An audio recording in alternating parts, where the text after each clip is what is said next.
तक हम लोग जो जो पढ़ लिए हैं, लगभग सारा चीज क्या कर लिए, पढ़ लिए हैं, तो सबका क्वेश्चन बनाना सीखते हैं। क्या बनाना सीखते हैं? क्वेश्चन बनाना। ठीक है, तुम थोड़ा सा आगे बनाओ, बताते हैं सब। ठीक, अगर मान लो कि हमारे पास सिस्टम दिया हुआ है, क्या सिस्टम दिया हुआ है, तो यह एक हमारा टेबल है। क्या रखा हुआ है? टेबल रखा हुआ है, जिसपे एक मास रखा हुआ है m। मास क्या रखा हुआ है? m। ठीक, और यहाँ पे एक पुल्ली लगाया गया हुआ है। क्या लगाया गया हुआ है? पुल्ली। और इस पे एक ऐसे दूसरा मास इस पे क्या कर दिया गया है? लटका दिया गया है। ठीक है, इसका मास m1, इसका मास कितना है? m1, और इसका मास क्या है? m2 है।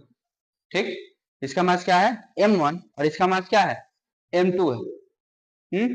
और अभी हम लोग फ्रिक्शन पढ़ रहे हैं। क्या पढ़ रहे हैं? फ्रिक्शन पढ़ रहे हैं।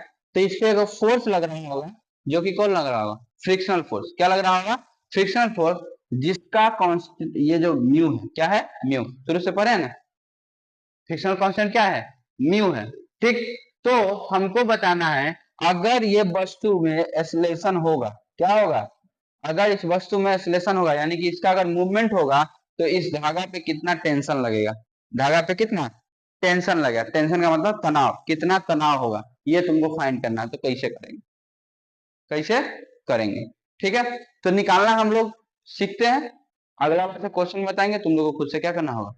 बनाना होगा। सबसे पहले इसका फ्री बॉडी डायग्राम बनाएंगे। तो फ्री बॉडी डायग्राम में क्या लिखते हैं? ऐसा लिख देते हैं। और ये किसका फ्री बॉडी डायग्राम है? m1 का। तो m1 लिख देंगे, चाहे यहाँ पे m1 लिख दो, चाहे यहाँ पे हमको काम है तो हम यहाँ पे नहीं लिखते हैं, आगे हो जाएगा। m1 है, तो इस पे को नीचे की तरफ कौन सा फोर्स लग रहा होगा? गुरुत्वाकर्षण बल लग रहा होगा, जो कितना लग रहा होगा? m1 g के बराबर। ठीक है, और इस पे नीचे की तरफ m1 g लग रहा है, और ऊपर की तरफ एक फोर्स लग रहा होगा। कौन सा फोर्स लग रहा होगा? इसका reaction force, Newton third law के हिसाब से।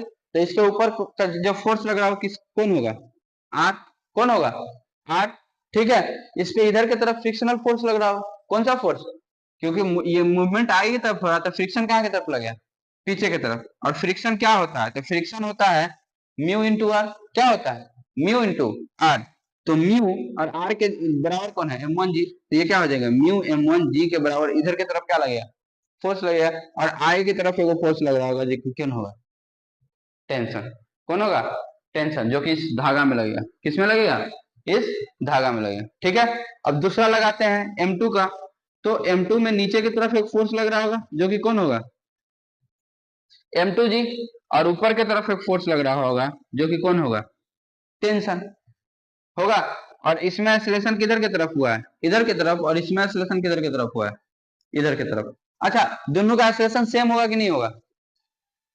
होगा। क्यों? क्योंकि दोनों धागा से क्या है? कनेक्टेड है। जितना जोर से ही खींचेंगे उतना ही जोर से ये क्या होगा? खिंचाएगा। खिंचाएगा कि नहीं खिंचाएगा? होगा ना। अच्छा, तो अब क्या करते हैं, इसमें आगे की तरफ मोशन हुआ है। किधर की तरफ हुआ है? आगे की तरफ मोशन हुआ है। मतलब कि अगर ये आगे की तरफ, मतलब कि इस पर टेंशन जो है ज्यादा है। टेंशन क्या है? स्ट्रॉन्गर है, तब ना आगे की तरफ मूव किया है। तो क्या होगा बताओ? क्या लिखेंगे? टी। क्या लिखेंगे? T minus mu m1g। लिखेंगे कि नहीं लिखेंगे? क्यों लिखेंगे? क्योंकि टेंशन वाला फोर्स ज्यादा है, तो इसमें से ही घटेगा। और जितना फोर्स बचा उतना ही फोर्स से ना आगे जाएगा। और जितना फोर्स से आगे जाएगा वो कितना होगा? m1 इंटू ए होगा। ये हमारा कौन सा इक्वेशन आ गया? पहला इक्वेशन। और यहाँ पे दूसरा इक्वेशन। तो यहाँ पे नीचे की तरफ जा रहा है कि ऊपर की तरफ जा रहा है? नीचे की तरफ। मतलब कि m2g क्या है? बड़ा है। m2g क्या है? बड़ा है। इसमें से कौन घट जाएगा? टी घट जाएगा। और यही बराबर होगा किसके? मास इंटू एक्सीलरेशन के। ठीक है, तो इसका m1 है, और यहाँ पे क्या हो जाएगा? m2 हो जाएगा। हो जाएगा। हमारा एक इक्वेशन ये आया, और एक इक्वेशन कौन आया? ये आया। ये हमारा कौन सा इक्वेशन है? दूसरा इक्वेशन है। और इस दोनों इक्वेशन को सॉल्व कर देंगे तो हमारा क्या हो जाएगा? आंसर। तो from equation 1 and 2, from equation 1 and 2 कैसे सॉल्व करते हैं? तो t minus mu m1g is equal to m1a और यहाँ पे है minus T plus m2g is equal to m2a। ठीक है, टी से टी क्या हो जाएगा, कट जाएगा, दोनों को जोड़ेंगे तो कट जाएगा। और यहाँ से क्या बचेगा, तो m2g माइनस में mu m1g is equal to m1 plus m2 into a. दिख रहा है, m1 प्लस m2 इंटू ए। ठीक है, और यहाँ पे देखो क्या लिखा हुआ है, m2g माइनस में म्यू m1g लिखा हुआ है कि नहीं लिखा हुआ है, लिखा हुआ है। क्या एगो चीज आंख बंद करके सोच के यार समझ के देखो, ये दोनों धागा है जुड़ा हुआ है, क्या किया गया हुआ है, और इसको खींच रहे हैं। तो खींच रहे हैं मतलब कि इसका मास और इसका मास, दोनों के मास को हम क्या कर रहे हैं, खींच रहे हैं। तो फोर्स इक्वल टू सीधे क्या हो जाएगा, m1 प्लस m2 इंटू ए होगा कि नहीं होगा, होगा। सोच के देखो, दो गो धागा है, अगर मान लो एगो यहाँ ट्रॉली रखा हुआ है, यहाँ रखा हुआ है, और खींचेंगे तो हमको दोनों के मास से मतलब है कि का मास से मतलब है, दोनों के मास से मतलब है। तो ये दोनों का मास और इसको हम एफ से क्या कर रहे हैं, खींच रहे हैं। तो फोर्स इक्वल टू क्या होगा, m1 प्लस m2 इंटू ए। अगर फ्रिक्शनल फोर्स लगेगा, कौन सा फोर्स लगेगा, फ्रिक्शन वाला फोर्स लगेगा, तो ई वाला फोर्स इधर जुड़ जाएगा कि नहीं जुड़ जाएगा, या तो इधर से घट जाएगा, नहीं तो इधर से क्या हो जाएगा, जुड़ जाएगा। ठीक है, तो यहाँ पे वो वाला भी फोर्स इसको क्या करेगा, रोक के रखेगा। इस वाले फोर्स के बराबर भी क्या करना होगा, फोर्स लगाना होगा। जैसे कि अगर हमको इसको खींचना है तो जितना फ्रिक्शनल फोर्स है उतना फोर्स हमको लगाना होगा कि नहीं लगाना होगा, उससे ज्यादा लगाएंगे तो हमारी तरफ आएगा, जितना है उतना लगाएंगे तो वहीं पर रुका रहेगा। तो वो कितना होगा बताओ, वो किसके बराबर होगा, तो म्यू m1g के बराबर होगा। किसके बराबर होगा, म्यू m1g के बराबर। ठीक है, देखो ध्यान से, कुछ ऐसा ही फोर्स यहाँ पे दिख रहा है, देखो m1 प्लस m2a, यहाँ पे है m1 प्लस m2a। ठीक है, और ये इधर माइनस में है तो इधर चला जाएगा तो प्लस में आ जाएगा। तो यहाँ दिख रहा है म्यू1 m1g, मतलब कि इस दोनों फोर्स का जो जोड़ होगा वो किसके बराबर होगा, m2g के बराबर, m2g के बराबर। ठीक है, यहाँ से हम सारा चीज क्या कर सकते हैं, निकाल, ठीक, निकाल सकते हैं कि नहीं निकाल सकते हैं। देखो, तो ये तो हम ऐसे समझाने के लिए बताएं, ये किसके लिए बताएं, समझाने के लिए बताएं। तुम्हारा आंसर यहाँ पे, तुम्हारा आंसर यहाँ पे। ठीक है, अलग हटा देते हैं। हमको यहाँ पे कितना आया, तो m2g माइनस म्यू m1g जी बटा m1 plus m2 is equal to क्या आएगा, ए आएगा। क्या आएगा, ए आएगा। क्या सेम है दोनों जगह, है ना। यहाँ से g कॉमन ले लो तो यहाँ भी आ जाएगा m2 माइनस म्यू m1 बटा m1 plus m2 is equal to a. ठीक है, अगला क्या कर रहा है, टेंशन। क्या कर रहा है, टेंशन। तो देखो tension is equal to from equation two, from equation two, equation two से क्या लिखेंगे बताओ, m2g minus T is equal to m2a। ठीक है, तो यहां से क्या होगा, m2g, टी को उधर भेज दो और m2 को इधर भेज दो, तो minus m2a is equal to T होगा। यहां से m2 कॉमन ले लो तो g minus A, g minus A, या हमको a का वैल्यू डाल देते हैं, तो m2g माइनस m2, ए के जगह पे क्या डालेंगे, तो ये पूरा वैल्यू डालेंगे, एक ही जगह पे ये पूरा वैल्यू डालेंगे। तो पूरा वैल्यू क्या है, g m2 minus mu m1 बटा m1 plus m2 is equal to हमारा टेंशन आ जाएगा, इज इक्वल टू क्या आ जाएगा, टेंशन आ जाएगा। बनाते कैसे ही समझ में आया, देखो यहाँ पे वैल्यू नहीं डाल रहे हैं, यहाँ पे कोई भी वैल्यू डाले हैं, नहीं डाले हैं। यहीं पे मास के जगह पे मास का वैल्यू लिखा जाएगा, टेंशन के जगह पे टेंशन का, सारा चीज एक्सेलरेशन के जगह पे एक्सेलरेशन का वैल्यू क्या होता जाएगा, लिखाते चला जाएगा। बनाने का तरीका यही होता है, बनाने का तरीका यही होता है। ये तो वो क्या किए दिखाएं, ये भी समझ में आया। चलो, तो अगर ये तुमको समझ में आया है तो ये वो क्वेश्चन है, ध्यान दो यहाँ पे, यही है ना, ये मास एम रखा हुआ है और इसमें भी चक्का लगा हुआ है, उससे कोई मतलब नहीं होगा।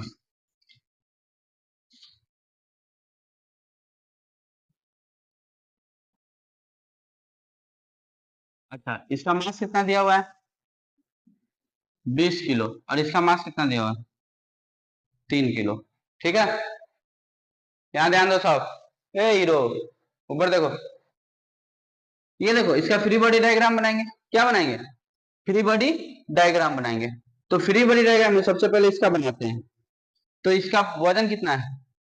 20 किलो। तो इसको नीचे की तरफ कितना लगेगा बताओ? 200 न्यूटन का फोर्स लगेगा। नीचे की तरफ कितना न्यूटन का फोर्स लगेगा? 200 न्यूटन का फोर्स। फ्रिक्शनल सरफेस है। कैसा सरफेस है? घर्षण वाला सरफेस है। तो इस पे एगो म्यूएस लगेगा या म्यू आर कह दो। कितना लगेगा? म्यू। तो म्यू का वैल्यू कितना है? 0.04 है ना। म्यू का वैल्यू कितना है? 0.04 इंटू आर। तो इसका आर का वैल्यू कितना है? 200। तो 200 से इसको क्या कर देंगे? गुना कर देंगे। तो यहां से कितना बचेगा? 4 दूना 8, यानी कि 8 न्यूटन का फोर्स इधर की तरफ लगेगा। ऊपर की तरफ फोर्स जो लग रहा है कौन सा फोर्स है? रिएक्शन फोर्स है ना। और आगे की तरफ एक फोर्स लग रहा है जो कि कौन है? टेंशन है। और इसमें मोशन किधर की तरफ हो रहा है? आगे की तरफ हो रहा है। दूसरा फ्री बॉडी डायग्राम देखो। तो दूसरा फ्री बॉडी डायग्राम में एगो फोर्स नीचे की तरफ लग रहा है जो कितना होगा? 30 न्यूटन का। होगा कि नहीं होगा? और एगो फोर्स ऊपर की तरफ लग रहा है जो कि क्या है? टेंशन है। बाकी और कोई फोर्स लग रहा है? नहीं लग रहा है। और इसका मोशन किधर की तरफ हो रहा है? नीचे की तरफ। हो रहा है कि नहीं हो रहा है? अच्छा, अगर इसका मोशन आगे की तरफ हुआ है मतलब कि क्या लिखा हुआ है? T minus 8, T minus 8 is equal to mass into acceleration. और मास कितना है इसका? 30। मास कितना है? 30। ये हमारा कौन सा इक्वेशन हुआ? पहला इक्वेशन हुआ। दूसरा 20 है। ठीक है। और दूसरा यहां से, तो इसमें नीचे की तरफ फोर्स लग रहा है। बोले एक्सेलरेशन कहां की तरफ हो रहा है? नीचे की तरफ। तो यहाँ पे क्या लिखेंगे बताओ? 30 minus T is equal to mass. इसका मास कितना है? 3। और एक्सेलरेशन ए। हो जाएगा। ये हमारा कौन सा इक्वेशन हो जाएगा? दूसरा इक्वेशन।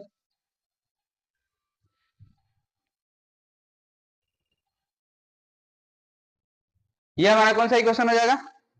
दूसरा इक्वेशन हो जाएगा। अब दोनों इक्वेशन को क्या करना है? सॉल्व करना है, जो कि तुम लोग को आता नहीं। नहीं ना आता है? आता है तो सॉल्व करो। अगर आता है तो सॉल्व करो।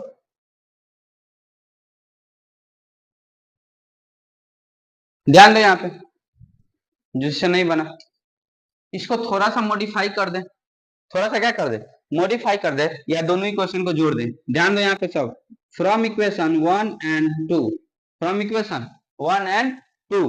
ठीक है। या आफ्टर एडिंग इक्वेशन 1 एंड 2। अगर ऐड करके बना देते क्या होता? तो t minus 8 is equal to 20a। और वहां पे क्या लिखा हुआ है? तो 30 minus T is equal to 3a लिखा हुआ है। अगर ऐड करते तो यही लिखते, और दोनों को क्या करते? जोड़ते। तो जोड़ते तो ये खत्म हो जाता। और यहां से क्या आता? 22। और यहां से क्या आता?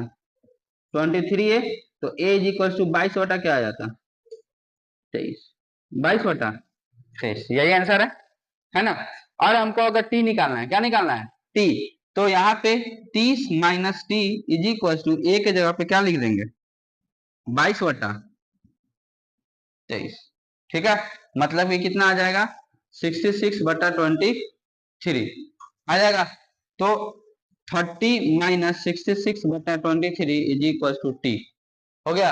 अब इसको दशमलव में डालो। किसी में डालोगे? दशमलव में डालोगे। और आंसर क्या करो? आंसर इसका आंसर कितना है? ए इक्वल टू आएगा 0.96। इक्वल टू कितना आएगा? 0.96 मीटर पर सेकेंड स्क्वायर हो जाएगा। और टी का वैल्यू कितना आएगा? तो 30 माइनस 66.23 करेंगे तो कितना आएगा? 27.1। कितना आएगा?